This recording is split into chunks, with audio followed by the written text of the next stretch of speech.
Okay, let's listen to my favorite liberals that have like some minor aesthetic differences, but not even all that much, talk about the comings and goings of Russia and Ukraine. I mean, not just seems to me, it's pretty obvious. There are no good options. When deterrence fails, there are no good options anymore. And the grave failure of the West was that we spent 30 years basically thinking that bad people are not bad people if we talk to them strong enough and if we negotiate with them or if we ignore. Like, what's your suggestion, Ben? Huh? What is your suggestion then to Russia? How would you have dealt with Russia differently? I love these guys, man. They're so awesome. They're like, the reason why Russia is invading Ukraine is because we didn't talk to the bad people like they were bad people. We talked to them like they were good people. Awesome. Or them taking pieces of territory in Georgia under Bush or Crimea under Obama. If we just ignore it hard enough, then maybe it sort of goes away. And now deterrence has failed. And it seems like the world order is radically reshifting. Like the United States, we seem to treat this as almost a natural disaster, like a thing happening far away. But in Europe, they're treating this as an epic shifting event. And they're talking about rearming. They're talking about forming new security alliances with Eastern European countries. Where do you think this ends up?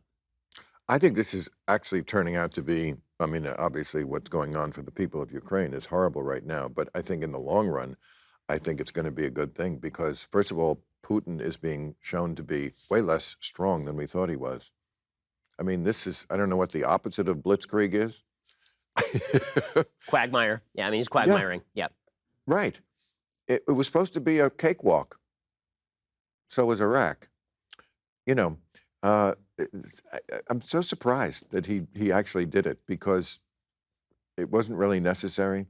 I tried to explain one night on my show that I think a lot of this comes from he thinks he's the savior of the Russian people. I think when you get to that level where he's been in office, he's been in absolute power for 20 I love hearing stuff like this because it's just cool to hear like what kind of new ways they're going to come up with. Like they have to come up with like a reason. Everybody wants a reason for why things are happening. And it's like it's going to be fun. It's always going to be a good time, especially if it goes beyond just like, oh, he's just a bad guy. Wait, so you think there wasn't a particular reason he was just bored? No, the particular reason is controlling the Ukrainian production of oil and gas and also controlling Ukraine that is in its backyard and ridding it of Western influence, as has stated time and time again. That's what I think his ultimate goal was. Numerous other reasons on top of that. When Vladimir Putin says like Ukraine and Russia are one people, they're one people, they're one people, that's to add additional justifications for people listening at home. There's always a financial materialist component and a real reason as to why countries, governments, people behave the way that they do. And then they add ideological seasoning to their actions, or they add,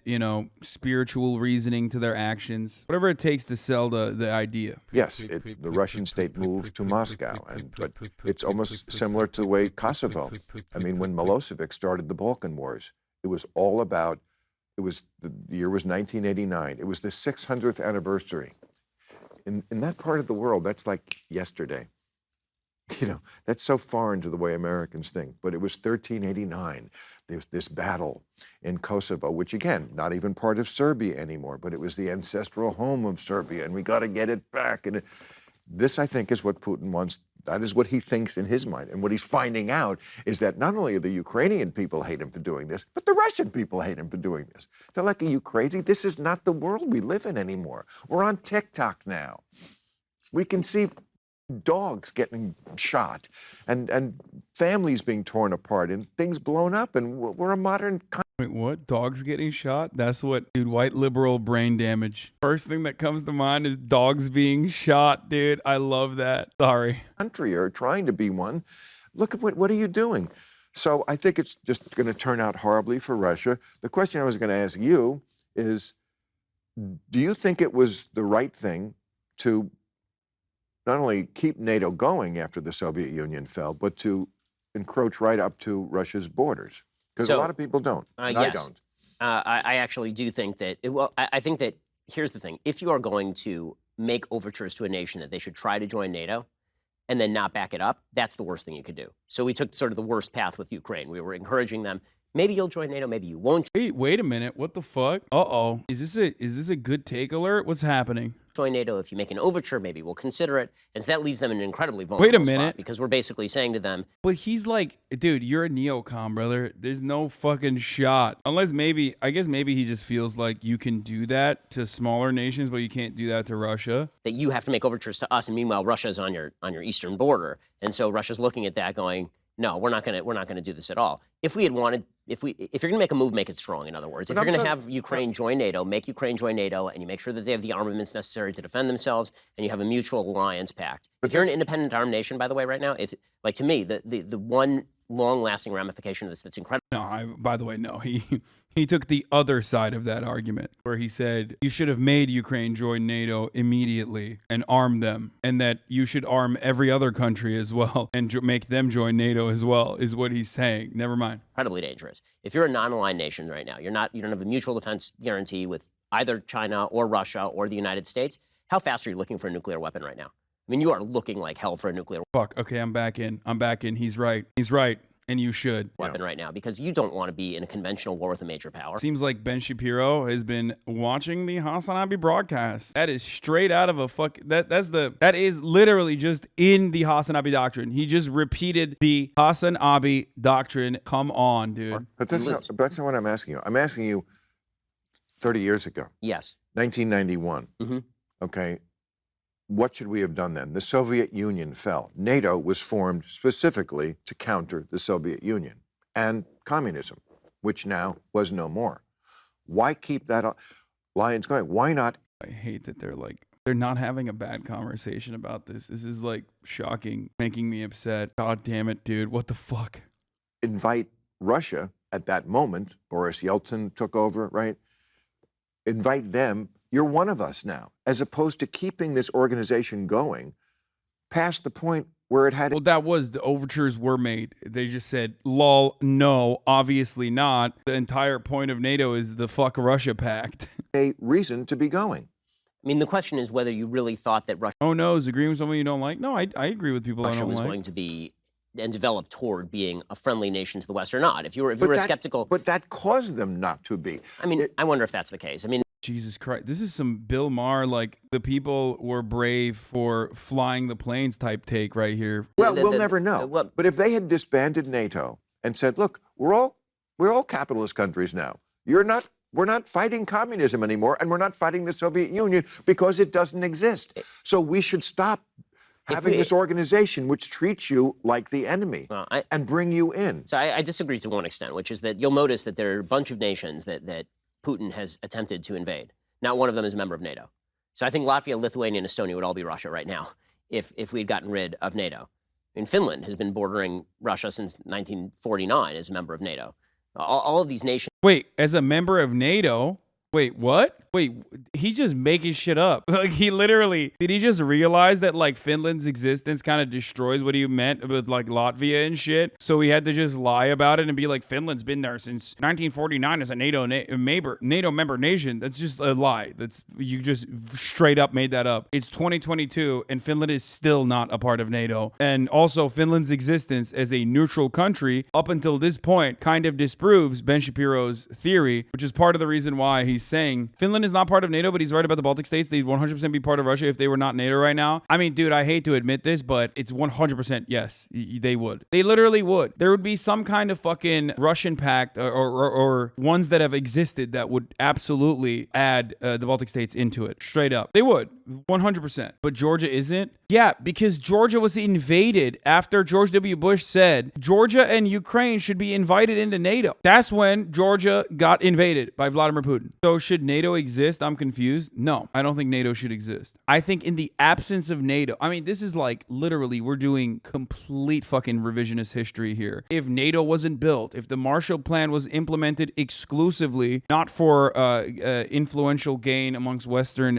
European states, but exclusively to rebuild Europe for no reason other than just rebuilding Europe, if the USSR was allowed to continue its dominance, if the USSR was allowed to to influence and offer material support to communist parties all around Europe, and NATO was not used as a counterbalance against that to quite literally do right-wing terror in many nations, and there was a collective security agreement that the USSR was also a part of, we would be living in a very different world. But again, we're not there. We're not a part of that. We're not in that world. It's not a world in which we live in. The reason why NATO was built was for the express purpose of America utilizing European nations in a collective capacity against the USSR. They were terrified of communism winning. They were terrified of socialist communists who won the fucking resistance war within Europe from gaining prominence. If there are three separate factions, when you have the fascists and you have the communists and you have the liberal capitalists, the feckless liberal capitalists, specifically led by the American feckless liberal capitalists, were able to utilize successfully in post-World War II the fascist militancy against the communists, even though the communists themselves were actively a part of the resistance and were able to purge the fascist forces within Europe. This is what happened time and time again in every fucking European country. This was done also with the help of NATO. What's the threat of NATO on Russia's borders now except to stop Russia's imperialist actions like what is going on right now? NATO is not a defensive pact. It has never been a defensive pact, and it still does not exist as a defensive pact. NATO has been utilized in the past to engage in America's efforts to do imperialism. It's basically yet another way for America's protection racket to continue. And while it seems like they are a justifiable force here, helping the Ukrainians rid themselves of Russian sovereignty, historically speaking, they have never been defensive, unless you think Kyle Rittenhouse was engaging in defensive maneuvers as well. Historically, blah, blah. We're talking about what's happening now. If you don't understand the inception of certain countries, you will never understand why other countries that they are literally diametrically opposed to or created, the pact that was created to fight against said country, you're just always going to just relegate back to good versus evil. This is the good forces are fighting against the evil forces. Of course, you can't ignore history when talking about these sorts of things. And please don't talk about Eastern Europe. You literally don't have no clue what you are talking about. Thank you. Bro, Eastern Europe, let me just explain something to you, okay? I hope this day never comes, but one day you might recognize that Western Europe does not give a shit about you, okay? So just remember that. A lot of you dumb motherfuckers sit in the chat in like Estonia, Latvia, okay, and you're like, stay out of Eastern European people's business, okay? Listen, motherfucker, you're just territory to be conquered, okay? Either it's gonna happen by Western forces or Russia. Shut the fuck up, acting like you have any sort of sovereignty in this matter. And I say this as a Turkish person who was a dog to the American NATO war machine. So shut the fuck up. Stay out of Eastern European people's business. Like, shut up. You're not a country, okay? You're literally a vassal state. Very compassionate of you to just tell them to shut up. It's just so fucking annoying that they like come in here and like they're like, oh, dude, you don't know anything. Like, I get it, dude. I get why you're afraid of Russia, okay? I understand that. But shut the fuck up. Like, this is not about you, okay? Funny to say that when you come from Turkey, too. I mean, at least I admit my country's position, the country I came from. But Eastern Europeans think like, oh, we're part of NATO now. It's different. It's like, no, it's not different, dude. It's not different. I promise you. Deep down inside that like this NATO pact might not hold. We're seeing what's happening to Ukraine. What if Russia came after us? The only reason why they would ever defend you is because you've already signed a pact, and because that would dictate that they absolutely personally have to defend every inch of NATO territory to reassert their dominance as a global superpower. Ukraine wants to be in NATO. Are they ever going to be in NATO? No. And I know for a fucking fact that all you Baltic motherfuckers in the chat right now are legitimately terrified for understandable reasons. What if NATO doesn't defend us either? But don't sit here and act like these guys give a fuck about your sovereignty, man. Because they don't. The only reason why NATO would ever defend like any Baltic country is so that they can reassert their dominance. The moment that they feel like they can give an ounce of NATO territory back, and Russia recognizes that and pounces on that weakness, it's over. You think they're gonna go to nuclear war over fucking Latvia, dude? No. If they ever would defend a NATO country, it would be defended exclusively so they can reinforce their global power. An extent, which is that you'll notice that there are a bunch of nations that Putin has attempted to invade. Not one of them is a member of NATO. So I think Latvia, Lithuania, and Estonia would all be Russia right now if we'd gotten rid of NATO. I mean, Finland has been bordering Russia since 1949 as a member of NATO. Wrong. All of these nations joined NATO in the 90s. Latvia, Lithuania, Estonia, I think they all joined either 99 or 2004. Yeah. And that was in direct opposition to, at that point, Putin, right? You're talking late 90s, early 2000s, because Putin took power in 1999. So I think the sort of optimistic vision, which is that if we had made more nice overtures to Boris Yeltsin, Yeltsin was a plutocrat, and he was an incompetent plutocrat at that. And then he was replaced by a much more competent plutocrat and a dictatorial plutocrat who had territorial ambition. And so I tend to be much more, hawkish in terms of not trusting other nations to spin on a dime and suddenly become our friends. And so the idea it worked that with Japan and Germany, didn't it? Well, no, we fully occupied Japan and Germany after nuking Japan twice and after firebombing the living hell out of Germany. So we didn't actually do any of that to Russia. But we welcomed Japan and Germany. They're right. Liberals would literally not even admit that in some ways. Liberals have a closer position to Bill Maher here than Ben. Ben's right. We did. We fucking destroyed Germany and we destroyed Japan. And then we have active military bases in both countries in perpetuity. Germany. We occupied them and forcibly deposed their emperor. Of course, right after the war, we had to. I mean, we still have troops there right now. I mean, we have troops in Okinawa. Them there. Yes, but for decades. They want them there. And they're on our side. They're not. They want them there.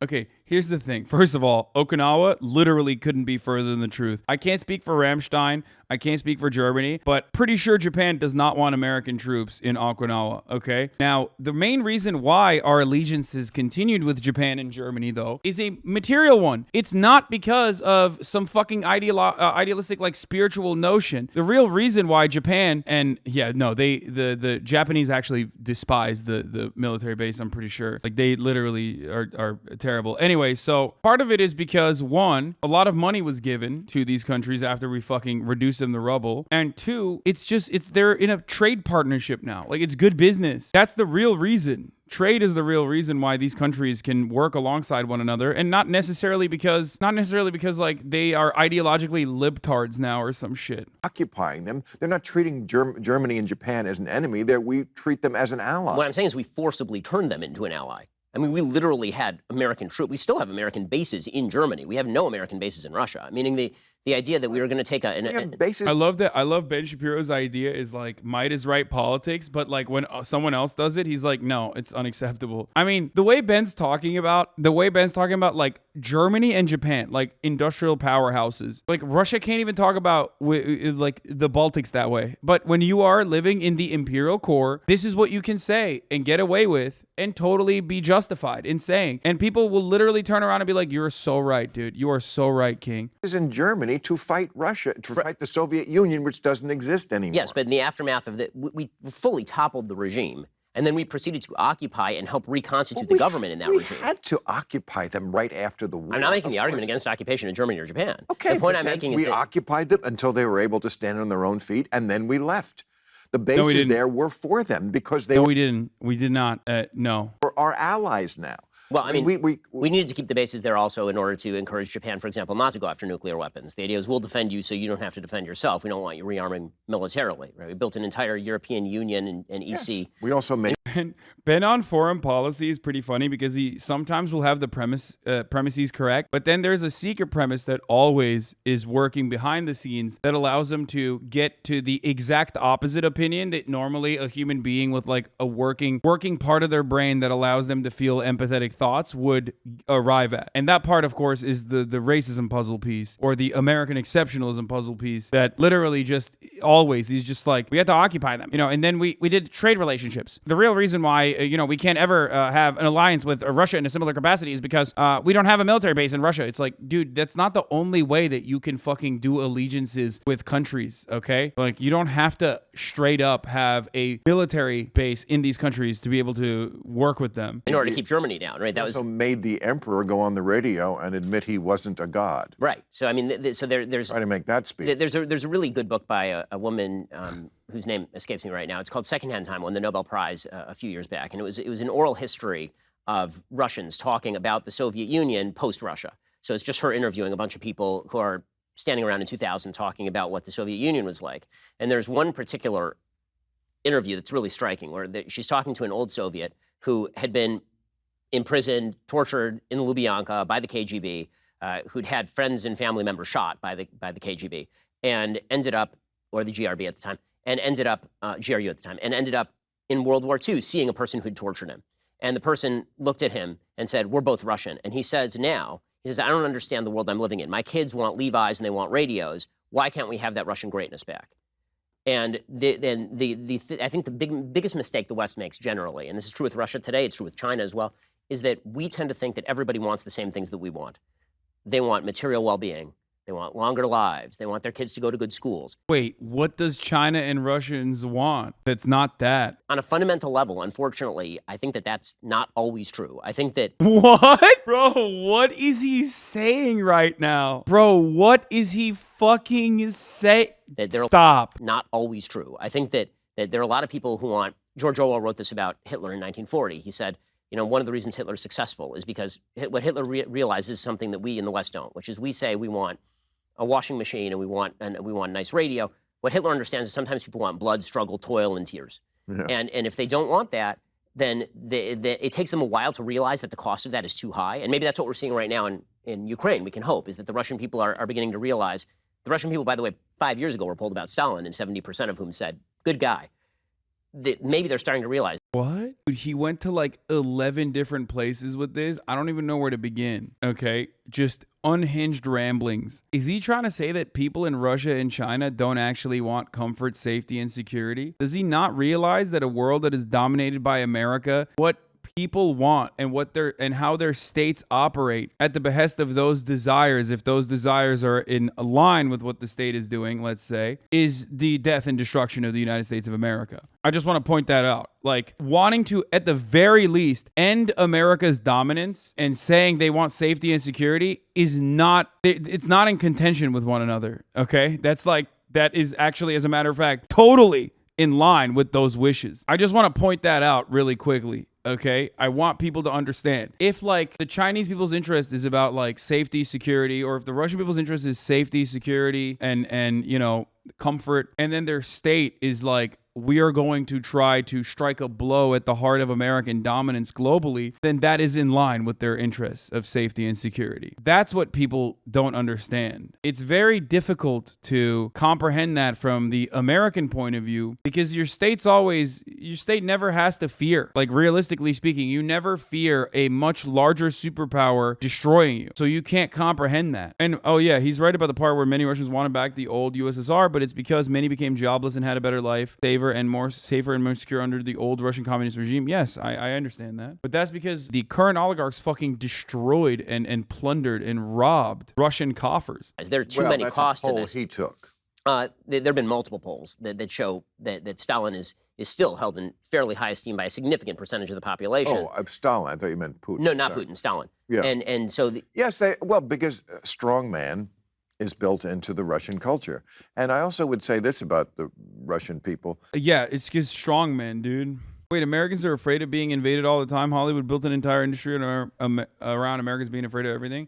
Yeah, but it's not a realistic fear. If you think as an American you have a fear of your safety and security, you've never, I mean, I know you're not American, you're Australian, but Americans don't have a fear, a legitimate fear of their safety and security in a way that even like a regional territorial power like a Turkish person could have fear of. It's so much. Americans are so devoid of like legitimate fear of a larger superpower dominating it that we create our own boogeymen to be afraid of. We consider people coming across the board to find a better future for themselves to be an invasion. Like, that is literally the height of luxury, dog, in comparison to the, people in the Baltics that I was shitting on earlier. Like, those people, they have some legitimate fears. Being dominated is in their shared history. Part of the reason why people lost their fucking minds after 9/11 was because for the first time in a very long time, and for the first time in American history, a foreign nation or foreign adversary or a foreign power was able to strike a civilian target. If you've lived anywhere else, you've seen civilian strikes happen regularly. Even in Europe, that's happened regularly. You know who has done that, by the way? I don't know, a four-letter treaty organization, whatever you want to call it, had some to do with some civilian strikes happening. But, Americans will just not ever feel that. You can't have communism for as long as they had it, and it's a little like being from a broken home and then being abused as a child. Communism was so evil. I mean, what it did to the psyche, the cynicism that it incurred in people, that you're not going to get over that in just a generation. I think it's a very cynical country, a very cynical mentality there. And when I hear people nowadays, fact-free, talking about how, a lot of, if you look at Gen Z, it's like a lot of them think, oh, maybe communism, be good to give that another try. They just don't understand. Because they have this idea in their head that if something happened before they were alive, what does it matter? It didn't really happen. It's like, but stuff did happen. Stuff did happen. I know you weren't around for it, but yeah, a lot of stuff happened. We did a lot of stuff on the capitalist side. It really did, and other people noticed it, and we learned that lesson. Communism doesn't work. I'm and straight, it makes just people not very always. Thank you cynical. for the Remember 10 that of the old joke they subs. had about we pretend to work and they pretend to pay us? That was the system. I mean, that's not going to go away overnight. You know what's not going away overnight? Fucking Red Scare propaganda in the mind of a boomer that is brain rotten like fucking Bill Maher, I see a lot of Gen Zers saying we should try fascism again. That too. That's real. That there is a real interest in Gen Z for that too. All of this comes from the anger and lack of security and volatility that younger generations feel under the crushing oppression of capitalism. The system of liberal capitalism is falling apart faster than it can pick itself up by way of the welfare state. There are a couple different reasons for why it's happening. Part of it is because, eventually you're going to run out of territory that you can conquer. And eventually you're going to have to forcibly keep countries oppressed, which we are doing already, but do it in more obvious ways. And that is creating instability. Why the fuck would Zoomers feel protected and like capitalism when they live in a post-2008 world where they've seen the economy collapse, when they've seen their material realities get worse and worse overall, especially even in the imperial core, as in living in the United States of America? Why would they? Why would they think that this system is good? It's completely understandable. It's the most human thing to look at what's going on now and be like, yeah, this system needs to change, right? Like, there has to be a better way. This is not working. We come to the HasanAbi broadcast and, we get ads at the top of every hour, and it's fucked up. We're oppressed by the ads that he serves us at the top of every fucking hour.